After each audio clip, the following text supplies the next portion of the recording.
pangandikaipun Gusti saking setunggal Petrus bab 3. Setunggal Petrus bab 3 ayatipun 13 dumugi 12. 1 Petrus 3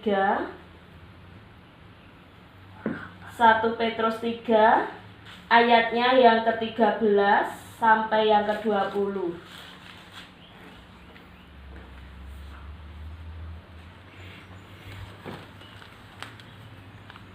Sampun pinanggih Pak Timang. Dari Ibu. Apa marah? Satu itu lho. Ini 1 Petrus. Mungkin buat dengan ini Anu, ini tepatnya Bureni sekitar halaman 280. 200 halaman.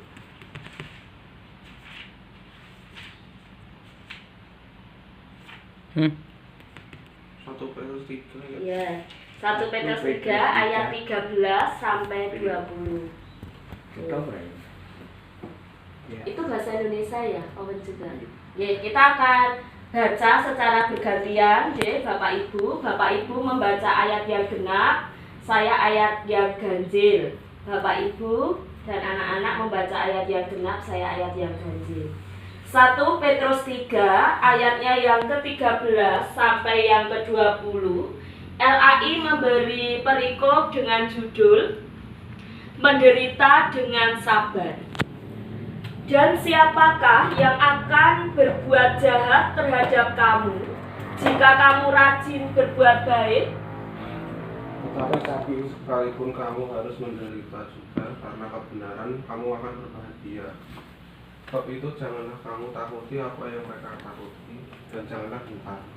Tetapi kuduskanlah Kristus di dalam hatimu sebagai Tuhan, dan siap sedialah pada segala waktu untuk memberi pertanggungan jawab kepada tiap-tiap orang yang meminta pertanggungan jawab dari kamu tentang pengharapan yang ada padamu.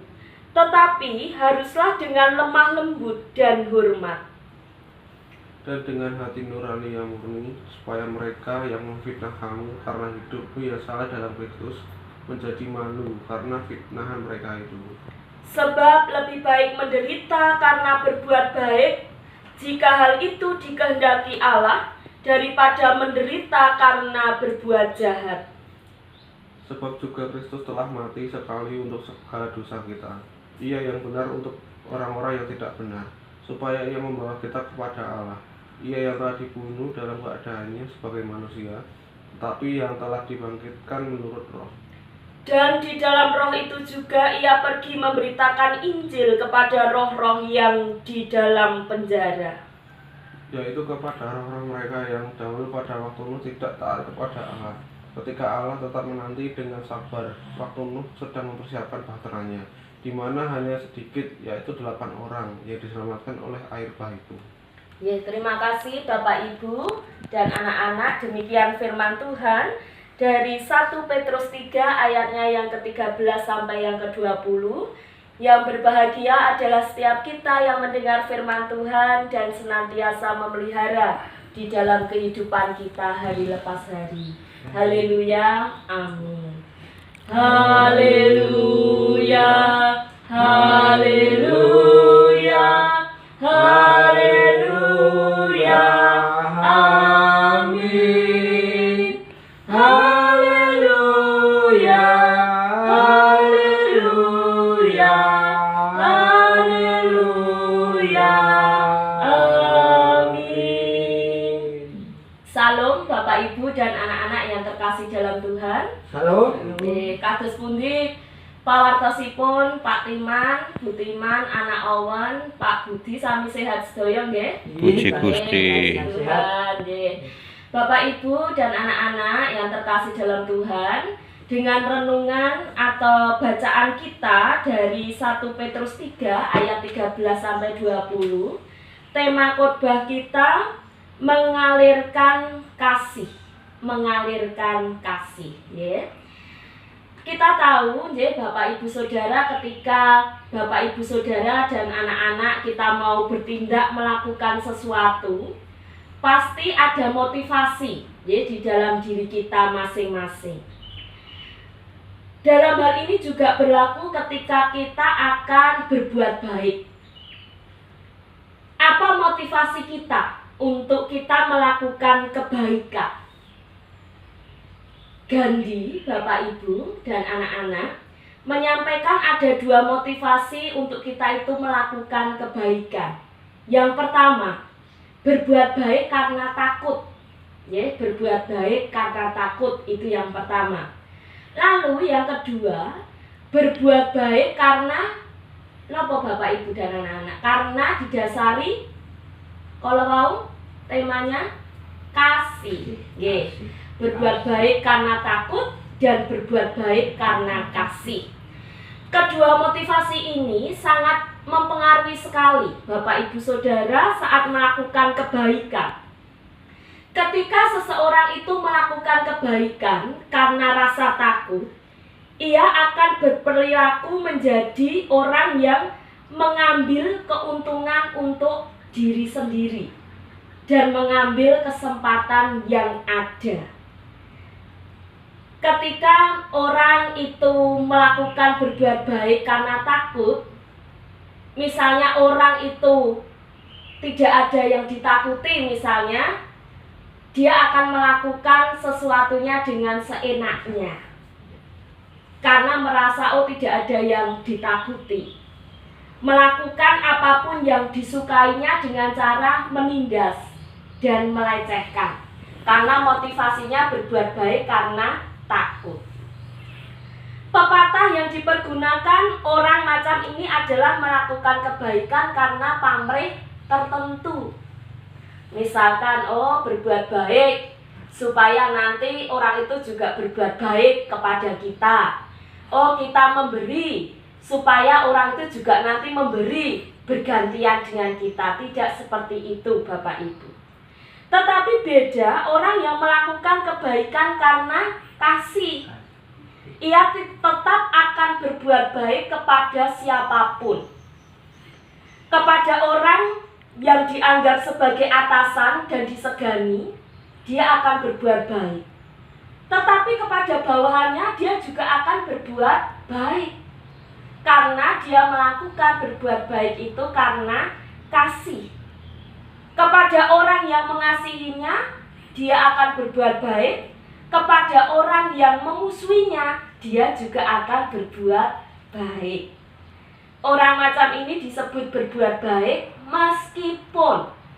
meskipun apa Bapak Ibu dan anak-anak, meskipun orang lain yang dikasihinya, yang diberi kebaikan tidak baik, dia tetap akan berbuat baik. Ia tetap akan melakukan sesuatu itu sesuai dengan kehendak Tuhan.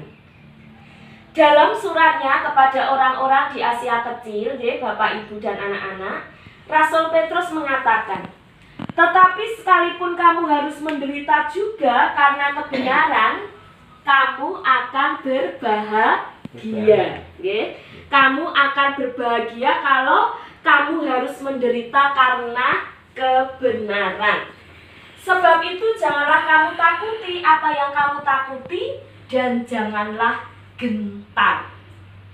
Perkataan Rasul Petrus ini ditujukan pada jemaat di Asia Kecil yang pada waktu itu mengalami, menapa Bapak Ibu Saudara, mengalami penganiayaan Kaisar Nero. Rasul Petrus menasihatkan kenyataan hidup yang dialami oleh orang Kristen, bahwa menjadi orang Kristen itu adalah pilihan Allah. Kita itu Bapak Ibu bersyukur dipanggil dan dipilih oleh Allah. Dan ini merupakan suatu anugerah. Jika kita menjadi orang Kristen, bukan berarti lalu kita itu akan sukses selalu, kita akan sehat selalu, kita akan berhasil selalu, kita akan bahagia selalu, boten. Kadangkala kita memiliki pemahaman teologi kemakmuran bahwa kalau menjadi orang Kristen itu pasti tidak akan pernah kekurangan, tidak akan pernah sakit, tidak akan pernah menderita, dan sebagainya. Hidupnya akan enak terus. Tidak demikian Bapak Ibu Saudara. Tetapi surat Rasul Petrus mengingatkan orang-orang Kristen pada zamannya maupun pada zaman sekarang menjadi Kristen itu bukan berarti kita tidak akan pernah mengalami kesusahan. Bukan berarti kita tidak akan menderita gagal. Lalu jangan-jangan kita mengatakan, oh jebule menjadi orang Kristen tidak enak. Boten mekaten. Tetapi ketika kita mengikut Tuhan Yesus Kristus, menderita karena kita melakukan suatu kebenaran di jalan Tuhan, itu adalah sebuah kebahagiaan.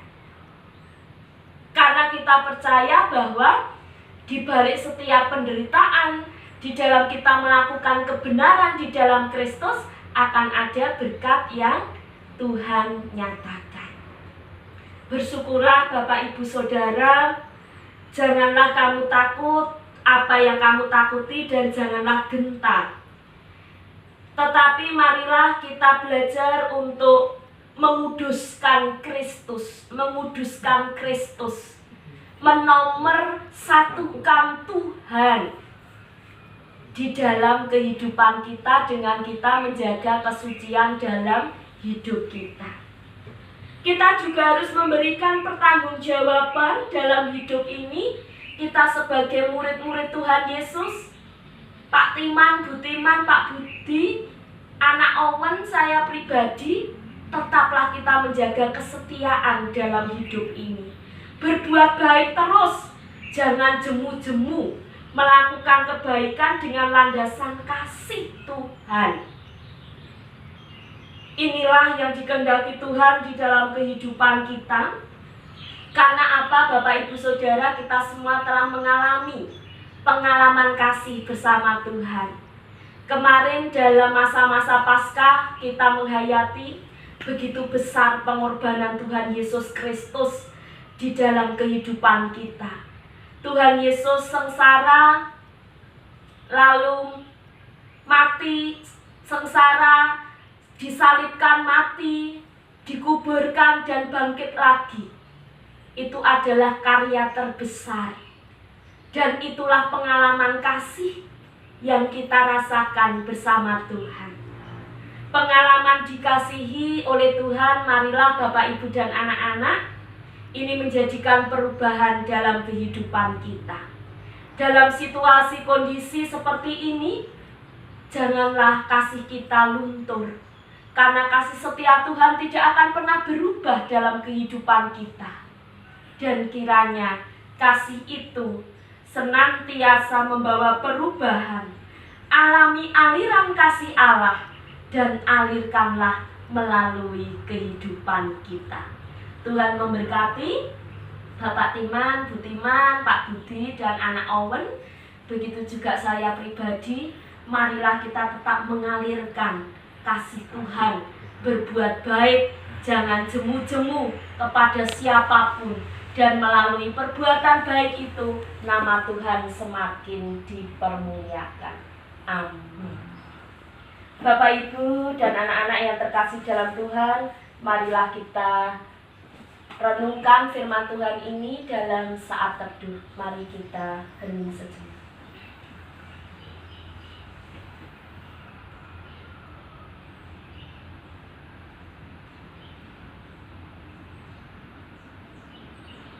Saat teduh selesai, mari kita berdoa. Kembali kami datang di hadirat-Mu Tuhan. Kami merasakan kebahagiaan yang sungguh besar karena kami boleh bersama-sama menerima kebenaran firman Tuhan yang mengingatkan panggilan kami untuk kami bisa mengalirkan kasih Tuhan yang boleh kami alami di dalam kehidupan kami.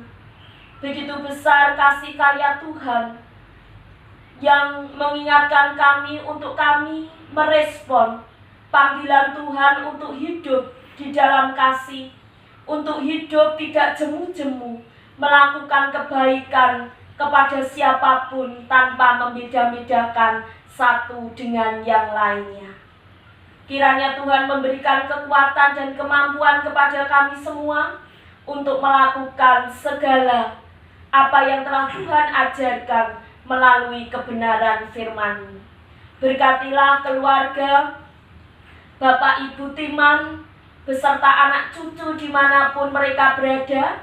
Tuhan senantiasa memberkati secara khusus berkat jasmani dan rohani. Berkatilah keluarga Bapak Ibu Budiono beserta anak cucu. Tuhan senantiasa menjagai dan melindungi. Tuhan tolong keluarga di tempat Bapak Ibu Budiono. Kiranya Tuhan juga senantiasa mengalirkan berkat-Nya dalam kehidupan rumah tangga mereka. Begitu juga keluarga hamba-Mu, mampukanlah kami untuk tetap memiliki semangat di dalam kami melayani Tuhan, melayani jemaat Tuhan di GKJ Muter ini dalam situasi kondisi apapun. Apabila sebentar lagi kami akan mengakhiri ibadah kami pagi hari ini, Tuhan senantiasa memberkati kami, melindungi dan menjagai kami. Setelah ibadah nanti kami akan melakukan aktivitas kami. Kiranya Tuhan senantiasa menuntun, menyertai dan memberkati. Terima kasih Tuhan, ampunilah segala dosa dan kesalahan kami. Amin.